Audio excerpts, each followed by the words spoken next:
Увидев вокруг себя выющих волков, водитель не знал, что делать. То, что сделал вожак стаи, шокировало всех волков.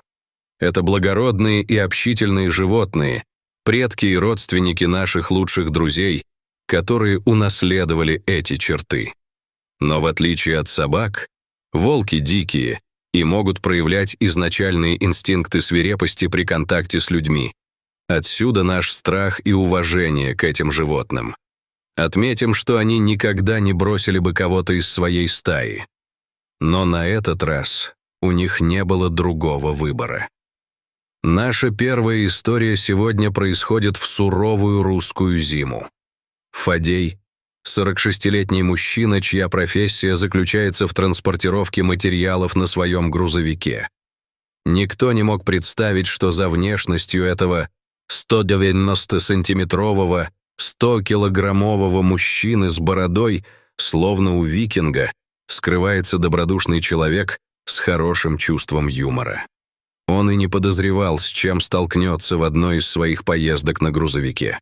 Во вторник утром Фадей загрузил бревна, которые должен был отвезти с лесопилки в город. А по пути ему предстояло проехать через лес, где обитает много диких животных.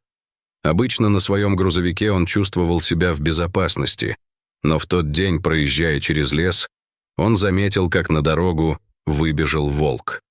Фадей мог проехать дальше и сбить это животное, но он не осмелился этого сделать, поскольку глубоко уважает природу. И действительно, он нажал на тормоз и через окно грузовика увидел, как к нему приближается стая волков. Похоже, они следовали приказам этого большого белого волка, который заставил Фадея остановиться.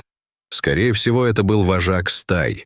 Волки живут стаями и имеют вожака, который задает направление, чтобы стая могла функционировать и процветать. Любопытно, что в природе мы находим социальную систему, основанную на доверии, уважении и ответственности, причем у вида, который мы несправедливо оклеветали. Для нас, людей, вожак — это уверенный в себе человек, способный показать спокойную уверенность в том, что он контролирует ситуацию. А если и нет, то знает, как ее вернуть под контроль. И тем же качеством обладает альфа-волк, чтобы держать стаю в безопасности, в единстве и сытой.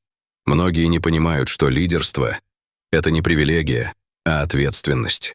И те, кто лучше всех это понимает, не люди, а волки.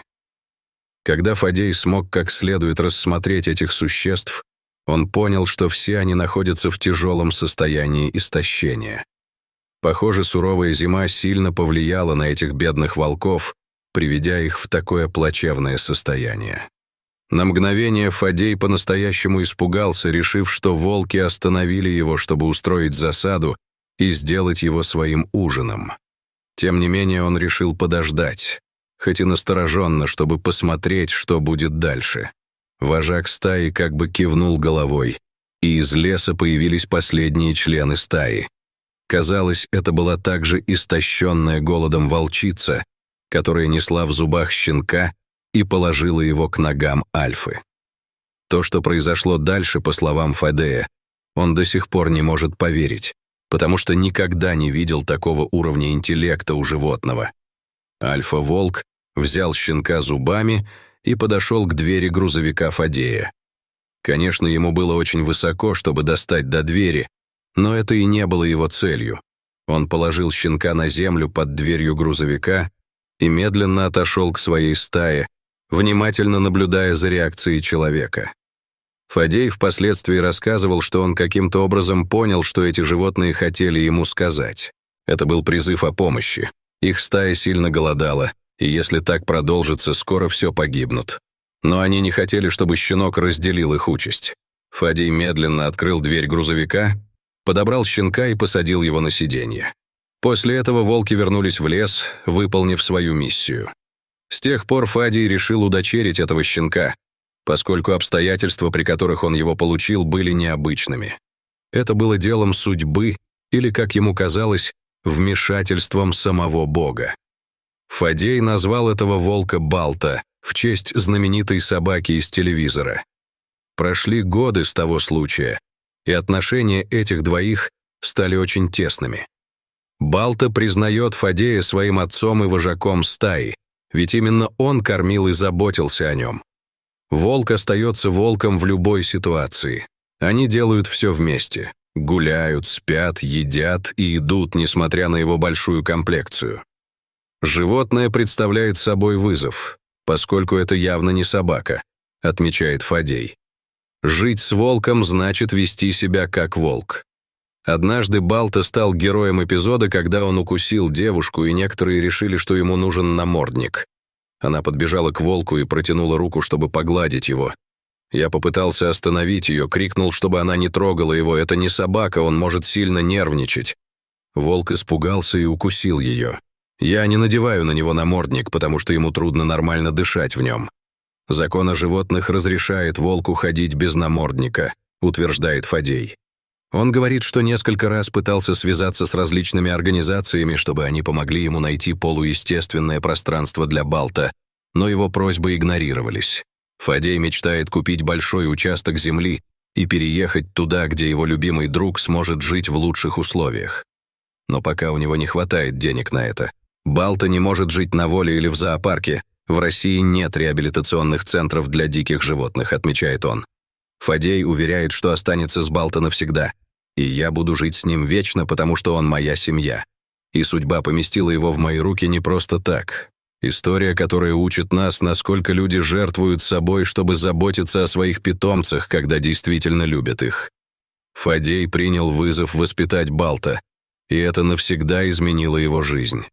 Похожая история, демонстрирующая, как сильно хозяева любят своих питомцев, произошла во Флориде. На драматической записи камеры наблюдения мужчина преследовал аллигатора под водой и спас своего 3-месячного щенка из пасти смерти. Это случилось в среду, когда 74-летний Ричард Уилбанк, уже вышедший на пенсию, гулял со своей собакой породы лабрадор по имени Геймер возле пруда. Мужчина и не подозревал, что из пруда выскочит аллигатор, который схватит маленького Геймера за лапу. Но Ричард не собирался стоять, сложа руки, и смотреть, как эта ящерица одерживает верх. Собрав все мужество и отвагу, он бросился в пруд, сражаясь с аллигатором, чтобы освободить свою собаку из его челюстей, что ему и удалось. «Мы гуляли возле пруда», — сказал Уилбанк, и он выскочил из воды как ракета. «Я никогда не думал, что аллигатор может быть настолько быстрым». Он добавил, «Адреналин или инстинкт сработали, и я автоматически прыгнул в воду. Сдерживать аллигатора было не так сложно, но открыть его челюсти оказалось крайне трудно», — рассказал он. У Геймера была проколота брюшина, но после посещения ветеринара с ним все было в порядке.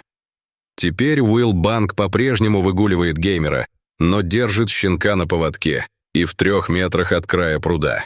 «Наши питомцы для нас как семья», — сказал он. «Это было видео сегодняшнего дня. Теперь тебе ответить на несколько вопросов и поучаствовать в дебатах.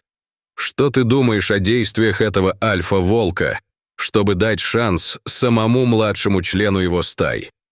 Ты знал о тесной связи между волками и собаками. Что ты думаешь о героическом поступке этого 74-летнего мужчины? Оставь свое мнение в комментариях. Также не забудь поставить нам лайк, чтобы мы знали, что тебе нравится наш контент, и продолжали создавать такие видео. До новых встреч!